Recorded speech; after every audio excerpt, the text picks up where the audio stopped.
रोक दो दीदी। कितने पैसे हो गए? दीदी 10 रुपए हो गए आपके। ये लीजिए। हनी दीदी, दीदी आपके पास खुले नहीं है क्या? नहीं दीदी, मेरे पास खुले पैसे नहीं है। आप देख लीजिए, आपके पास होंगे तो। अच्छा ठीक है, मैं देखती हूँ। वैसे दीदी, आपसे एक बात पूछूं? जी दीदी पूछिए। आप ऐसे रिक्शा चलाती हैं, लड़की होकर, इतनी धूप भी हो रही है, आपके घर में कोई है नहीं क्या कमाने वाला? नहीं दीदी, दरअसल मेरे घर में कोई भी नहीं है कमाने वाला। अब घर चलाने के लिए किसी ना किसी को तो काम करना पड़ेगा, इसलिए मैं ही कर रही हूँ। अच्छा, तो आप अकेली कमाती है अपने घर में? वैसे आप एक बात बताइए, आपके चेहरे पे इतने सारे निशान कैसे हो रहे हैं? कहीं चोट वोट लगी है आपको? ये निशान, वो दीदी घर में काम कर रही थी ना, तो बाथरूम में मेरा पैर फिसल गया तो चोट लग गई। क्या कहा? काम करते हुए बाथरूम में पैर फिसला और ये वो चोट के निशान उसकी वजह से हुए? देखिए दीदी, मैं एक फिजियोथेरेपिस्ट हूँ और मुझे अच्छे से मालूम है ये कोई पैर फिसलने से चोट लगने के निशान नहीं है। जरूर आपको किसी ने मारा है, जबरदस्ती की है आपके साथ। आप बताइए मुझे, आखिर बात क्या है? मैं जानती हूँ मैं आपसे थोड़ा निजी सवाल पूछ रही हूँ, लेकिन मैं एक लड़की हूँ और आप मुझे उस नाते बता सकती है। और तो और कोई भी औरत नहीं चाहती है कि वो ऐसे धूप में सड़क पे रिक्शा चलाए। कोई ना कोई मजबूरी तो होगी ना आपकी, क्योंकि हर एक औरत चाहती है कि उसके लिए उसका पति कमाए, उसको सुख सुविधाएं दे, वो घर में रहे, ऐसे बाहर उसको परेशानी झेलनी ना पड़े। आप बता सकती है मुझे आखिर बात क्या है? दीदी, ये मेरे चेहरे पे जितने भी निशान देख रही हैं ना आप, ये सब मेरे कर्मों की वजह से है। मैं कुछ समझी नहीं। एक लड़के से प्यार करती थी दीदी, बहुत ज्यादा प्यार करती थी। शादी करने की सोची उससे, घर वालों को मनाया, घर वाले नहीं माने। इवन घर वालों ने मुझसे ये भी कहा कि ये लड़का तेरे लिए ठीक नहीं है, उसे छोड़ दे, हम तेरे लिए कोई अच्छा लड़का ढूंढेंगे। लेकिन मैं उस लड़के के प्यार में इतनी ज्यादा पागल थी कि अपने घर वालों की बात नहीं सुनी और उस लड़के के साथ भागकर शादी कर ली। अपने घर वालों की नाक कटवा दी। शादी के कुछ टाइम तक तो दीदी सब कुछ ठीक रहा, और एक दिन वो घर में दारू पी के आने लगा और दारू पीने के बाद उससे बदतमीजी करने लगा, मुझे गालियां देने लगा गंदी गंदी, और हाथ उठाने लगा मुझ पे। जब मैंने इस चीज के खिलाफ आवाज उठाई तो उसने मुझे और मारा और कहा कि घर में पड़ी मत रह, बाहर जाके काम कर, 4 पैसे लेकर आ ताकि मैं दारू पी सकूं। और आज दीदी बस उसी की वजह से सुबह से शाम तक रिक्शा चलाती हूँ और काम करती हूँ ताकि घर में 4 पैसे लेकर जाऊं। और जिस दिन दीदी काम नहीं होता ना, कोई सवारी नहीं बैठती, उस दिन वो मुझे और मारता है कि पैसे लेकर नहीं आई। मैं बहुत परेशान हूँ, मुझे समझ नहीं आ रहा दीदी मैं क्या करूँ। घर पर भी नहीं जा सकती, अपने घर वालों को क्या मुंह दिखाऊंगी। अरे तो आप इसके लिए आवाज क्यों नहीं उठाती है? वुमेन हेल्पलाइन नंबर पे कॉल कीजिए, पुलिस स्टेशन जाइए। आजकल तो औरतों के लिए कितनी सारी सुख सुविधाएं हो गई है, सब लोग औरतों के साथ खड़े रहते हैं। अगर उनके साथ कोई डोमेस्टिक वायलेंस या फिर जोर जबरदस्ती होती है तो आप जाइए ना, अपने लिए आवाज उठाइए। दीदी मैं कुछ नहीं कर सकती। जब मेरे घर वालों ने मुझे रोका था तब मैंने उनकी बात नहीं सुनी, और आज ये सब मेरे साथ हो रहा है तो मुझे अपने कर्म समझ के झेलना पड़ेगा ना। अरे तो आप अपने परिवार वालों के पास जाइए ना। क्या हुआ अगर आपने कुछ गलत कदम उठा लिए तो? अपने परिवार वालों के लिए तो आप हमेशा से उनकी बेटी रहेंगी ना, उनका खून रहेगी। आप कितना भी कुछ कर लीजिए लेकिन वो आपको जरूर अपनाएंगे। एक बार उन्हें कॉल तो कीजिए, एक बार अपना दर्द, अपना दुख बताने की कोशिश तो कीजिए। क्या पता वो आपको खुले हाथों से स्वीकार कर ले, अपना ले आपको। मैंने एक बार फोन किया था पापा को, उन्होंने फोन काट दिया, मुझसे बात तक नहीं की। वो लोग मेरी शक्ल तक देखना पसंद नहीं करते। मैं किस मुंह से उनसे बात करूं, किस मुंह से उनके पास जाऊं। और अब ये जो कुछ भी मेरे साथ हो रहा है ना, अपना दुर्भाग्य समझ के झेल लूंगी। दीदी एक बात बताइए, गलती तो इंसानों से ही होती है ना। माना आपने अपना जीवन साथी चुनने में गलती कर दी, उसे पहचानने में गलती कर दी, लेकिन इसका मतलब ये थोड़ी है कि आप घुट घुट के जिएंगी उस नर्क में, उस हैवान के साथ जो आपको सुबह शाम पीटता है दारू पीकर, जो भूल गया है कि बीवी क्या होती है, जो ये भूल गया कि औरतों की इज्जत करनी चाहिए, ना कि उन पे हाथ उठाना चाहिए। दीदी एक गलत कदम आपकी जिंदगी थोड़ी बर्बाद कर देगा। आप समझदार लगती हैं, अपने लिए अपने लिए डिसीजन तो लेना सीखिए ना। अभी पूरी की पूरी जिंदगी बची है आपके पास। आप ऐसे ही थोड़ी अपनी सारी जिंदगी, अपना भविष्य बर्बाद कर देंगी। देखिए, आप एक स्त्री हैं और स्त्री खुद में एक शक्ति है। आपने एक बात तो सुनी होगी ना कि नारी नहीं रही अब अबला, समय आने पे बजा देती है अच्छे अच्छों का तबला। और आप कमजोर नहीं हैं, आप नारी शक्ति हैं। लोगों के लिए उदाहरण बनिए, अपने लिए आवाज उठाइए। दीदी, आपकी बातें सुनने में बहुत अच्छी हैं। आप पढ़ी लिखी लगती है, अमीर घराने की लगती है। आपके साथ कभी ऐसा कुछ नहीं होगा, लेकिन मैं मुझे झेलना पड़ेगा ये सब। अब यही जिंदगी है दीदी मेरी, और इसी के सहारे मुझे पूरी जिंदगी काटनी है। मेरे आगे पीछे कोई नहीं है, ना कोई बहन भाई, ना ही माँ बाप। आपके परिवार में सच में कोई भी नहीं है? आपकी कोई बहन भाई कोई भी नहीं है? एक बहन है, छोटी बहन है मुझसे, लेकिन घर से भागने के बाद मैंने अपने घर वालों की बहुत बदनामी करवा दी थी मोहल्ले में। मेरी वजह से मेरे पापा को हार्ट अटैक तक आ गया था। अब इतना सब कुछ मेरी वजह से उन लोगों के साथ हुआ है, तो मैं किस मुंह से उनके पास जाऊंगी? मेरी बहन भी मेरी शक्ल देखना पसंद नहीं करेगी। मैं जब से घर से भागी हूँ, मेरी बहन ने मुझसे कभी भी कांटेक्ट करने की कोशिश नहीं की। तो साफ पता चलता है कि वो भी मेरी शक्ल नहीं देखना चाहती।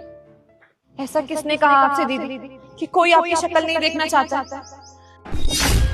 ज्योति, किसने कहा कि आपकी बहन आपसे बात नहीं करेगी?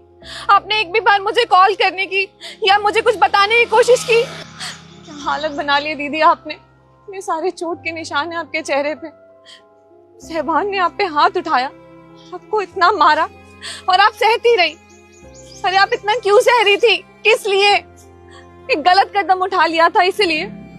अरे मानती हूँ कि घर वालों की बहुत बदनामी हुई है, पापा बहुत परेशान है, मम्मी बहुत परेशान है। मेरी तो शादी हो गई है, घर वालों ने शादी करवा दी ये सोचकर कि मैं भी कहीं किसी लड़के के साथ भाग ना जाऊं।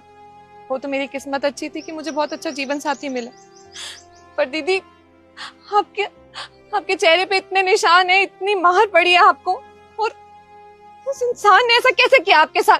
मैं उसे छोड़ूंगी नहीं, उसे जेल में डलवाऊंगी। डोमेस्टिक वायलेंस का केस लगेगा उस पे। उसने मेरी बहन को हाथ कैसे लगाया? जिस बहन को हमारे घर में इतने नाजों से पाला गया, इतने प्यार से रखा गया, उसने ये हालत बना दी है आपकी। दीदी आप परेशान मत होइए, चिंता मत कीजिए, मैं हूँ आपकी छोटी, आपके साथ है। और कोई आपको अपनाए ना अपनाए, मैं आपको अपनाऊंगी। आपको अपना जीवन दोबारा शुरू करने का मौका मिलेगा। सब कुछ छोड़ दीजिए, वो इंसान, वो घर, वो दुनिया, सब कुछ छोड़कर आप वापस आ जाइए, सब कुछ ठीक हो जाएगा। ज्योति, मुझे माफ कर दे।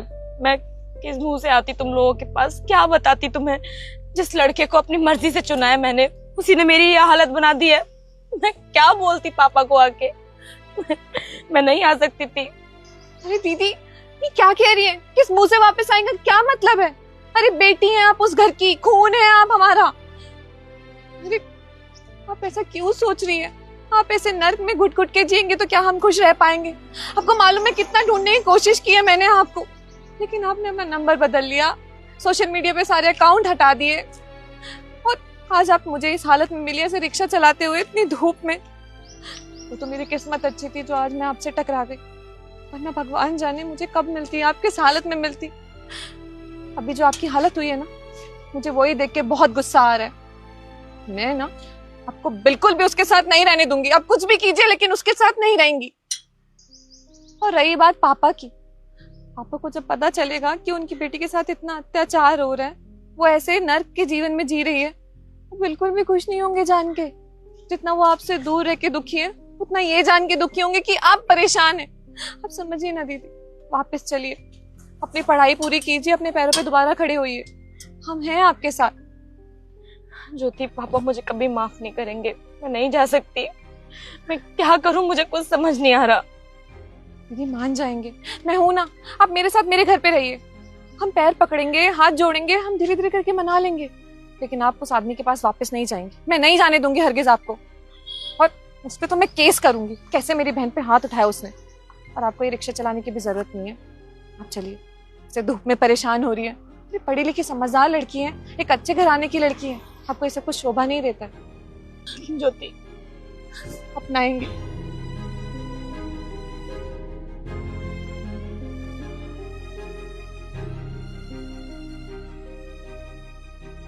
मुझे पता लगाना है कि आखिरकार मेरी कंपनी में ईमानदार है कौन। गुड मॉर्निंग मैम, बुलाया आपने? Good morning. हाँ, बुलाया मैंने तुम्हें। ये लो तुम्हारी मिठाई। ये किस लिए मैम? वो दरअसल आज मेरा जन्मदिन है, तो मैंने सोचा क्यों ना अपनी कंपनी के स्टाफ को मिठाई बांट दूं। Thank you so much ma'am इसके लिए, और happy birthday. Thank you so much. जी गुड मॉर्निंग मैम, बुलाया आपने?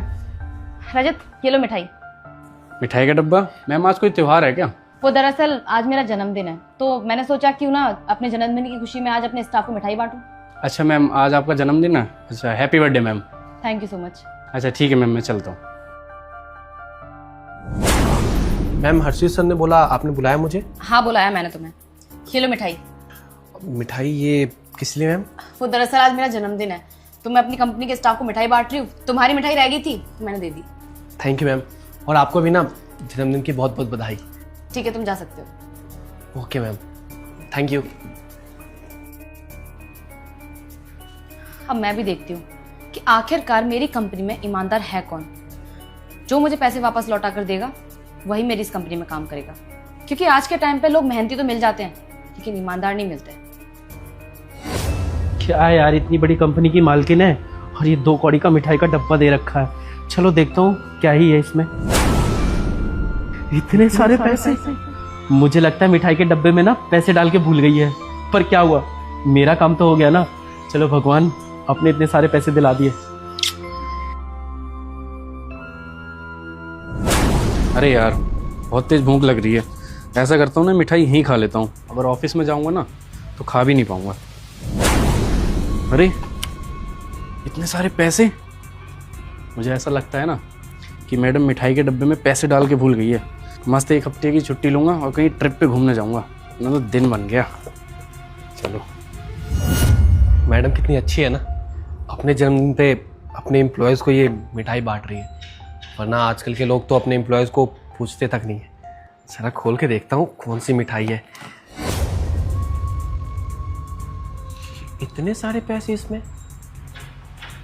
लगता है मैडम ने ना गलती से मुझे मिठाई की जगह ये पैसे वाला डब्बा दे दिया। क्या करूँ अब मैं, पैसे तो बहुत ज़्यादा है। एक काम करता हूँ, मैडम को ना जाके लौटा देता हूँ, क्या पता वो ढूंढ रही हो इन पैसों को, परेशान हो रही होंगी। हाँ एक काम करता हूँ, मैं लौटा देता हूँ। मैम मुझे आपसे कुछ बात करनी थी। हाँ बोलो। मैडम ये मिठाई के डब्बे में ना आपने गलती से शायद ये पैसे डाल दिए। आप एक काम कीजिए, आप इसे रख लीजिए और मुझे मिठाई का डब्बा दे दीजिए। इसमें पैसे हैं? अरे ऐसा कैसे हो सकता है? वैसे सुशांत, ये पैसे मैंने गलती से नहीं रखे थे इसमें, बल्कि जानबूझ के रखे थे। जानबूझकर? लेकिन मैडम आपने ये जानबूझ के क्यों किया? आपने ये मिठाई के डब्बे में ये पैसे क्यों डाले? क्योंकि मैं तुम तीनों का टेस्ट ले रही थी। जानते हो किस चीज का? Loyalty test. और ये पैसों से भरा मिठाई का डब्बा मैंने सिर्फ तुम्हें नहीं दिया था, बल्कि तुमसे पहले रजत और हर्षित को भी दिया था। शाम होने वाली है लेकिन वो लोग तो अभी तक नहीं आए वापस करने के लिए। और जब से वो लोग पैसे लेकर गए हैं तब से मुझे यही चीज लग रही है कि उन लोगों का पैसे देने का कोई इरादा नहीं है। वो दोनों तो बेईमान निकले, और ईमानदार कौन निकला? वो हो तुम। आज के टाइम पे ना मेहनती लोग तो मिल जाते हैं लेकिन ईमानदार लोग ढूंढना बहुत मुश्किल है, और तुम्हारी ईमानदारी देखकर ना मुझे बहुत खुशी हो रही है आज। और तुम प्लीज ऐसा मत सोचना कि वो दोनों पैसे लेकर भाग जाएंगे। वो जब वापस कंपनी में कल आएंगे ना, तो उन्हें मैं कंपनी से भी निकालूंगी और साथ में जो पैसे लेकर गए हैं वो पैसे भी वापस लूंगी उनसे। क्योंकि मुझे अपनी कंपनी में इस तरीके के बेईमान लोग नहीं चाहिए, मुझे अपनी कंपनी में ईमानदार लोग चाहिए जैसे कि तुम हो। ये सारी चीजें करने का ना मेरा बस एक ही मकसद था, मैं जानना चाहती थी कि आखिरकार मेरी कंपनी में ईमानदार है कौन, और मुझे पता चल चुका है, ईमानदार तुम हो। और मैंने पहले ही सोच रखा था कि जो ईमानदार निकलेगा उसे मैं अपनी तरफ से गिफ्ट दूंगी। तो ये जो मिठाई के डब्बे में पैसे हैं, ये सारे पैसे तुम्हारे हुए, रखो अपने पास।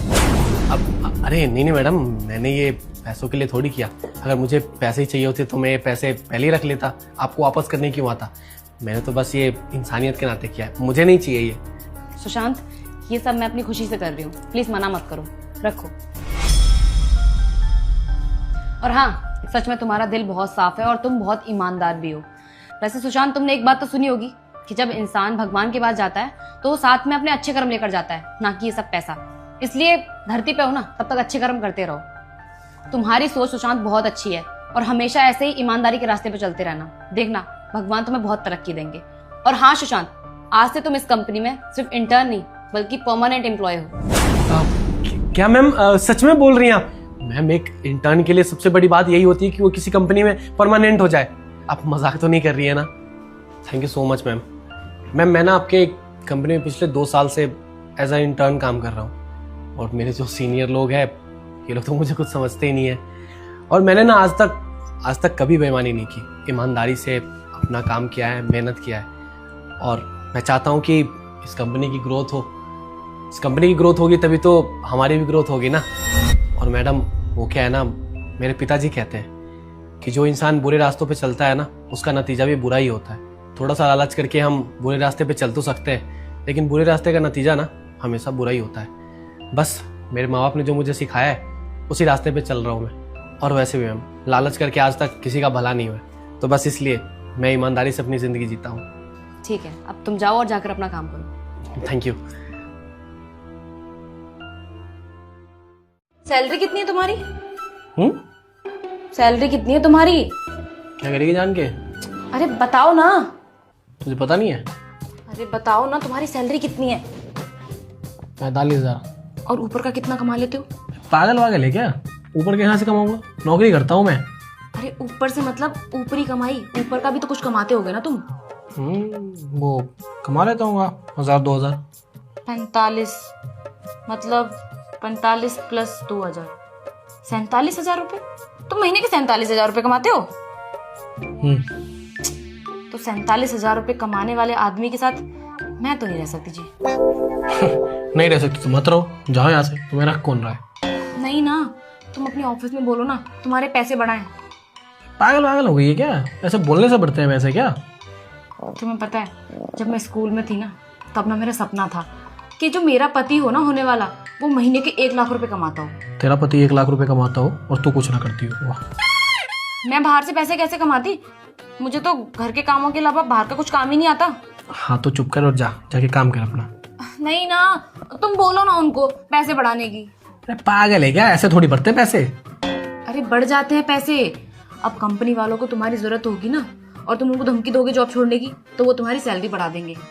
और अगर नहीं बढ़ा रहे हैं तो फिर करते रहो जो काम कर रहे हो। अरे तू पागल वागल है क्या? ऐसे पैसे नहीं बढ़ते हैं। पैसे सिर्फ साल में 1 बार बढ़ते हैं और उनको मेरी जरूरत है तभी तो काम दे के रख रखा है, ये तो निकाल नहीं देते अब तक। एक बार बोल के तो देख लो। पागल है क्या? बॉस फोन उठाते सीधा यही बात बोलेगा, काम करना है कर, नहीं करना तो जा। कोई पैसे नहीं बढ़ेंगे, साल में 1 ही बार बढ़ते हैं पैसे। नहीं ना, तुम उनको बोलो ना एक बार कॉल करके बस 5,000 रुपए बढ़ा दे तुम्हारे। बेटा समय के साथ बढ़ेंगे पैसे, धीरे धीरे साल बाई साल करके बढ़ेंगे, ऐसे थोड़ी बढ़ते हैं पैसे। सीधे तरीके से नहीं बढ़ते कभी पैसे। तुम इस दुनिया को ना सीधा मत समझो ज्यादा। जो लोग ज्यादा सीधे बन के रहते हैं ना उनको हमेशा जूतियों के नीचे रखा जाता है। तुम्हें पता है तुम्हें ना 45,000 रुपए देके तुम्हारा बॉस तुमसे कम से कम 4-5 लाख रुपए वसूल करता होगा। तभी तो वो बॉस है और मैं एम्प्लॉय हूँ। तो तुम एक बार बोल के देखो। तो पागल वागल हो गई है? किस चीज के पीछे पड़ गई फालतू की? तो तुम एक बार पूछ लो ना, मना कर देगा तो कर देगा, पूछो एक बार। नौकरी से निकलवा दो बाहर मुझे तो।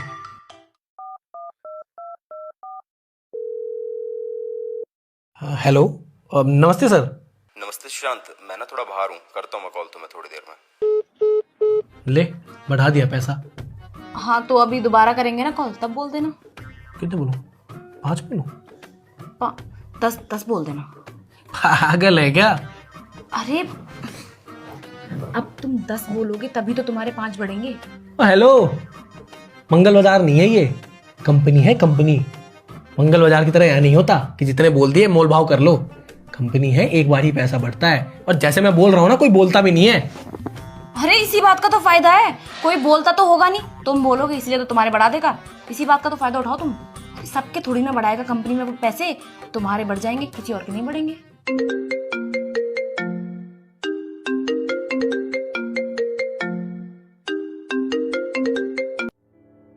हेलो नमस्ते सर, आप कैसे हो? हाँ सुशांत। अच्छा सर, मैं वो पूछ रहा था कि आप मेरी सैलरी थोड़ी सी बढ़ा सकते हो? हैं? पैसे बढ़ा सकते हो सर, वो पैसे सैलरी के 10,000 रुपये। क्या दिक्कत है कोई? नहीं सर, दिक्कत तो कुछ नहीं है, वो सैलरी थोड़ी सी कम पड़ जा रही है और खर्चे बढ़ गए हैं तो सोच रहा था अगर थोड़े से पैसे बढ़ जाते तो भाई खर्चे कम करो ना।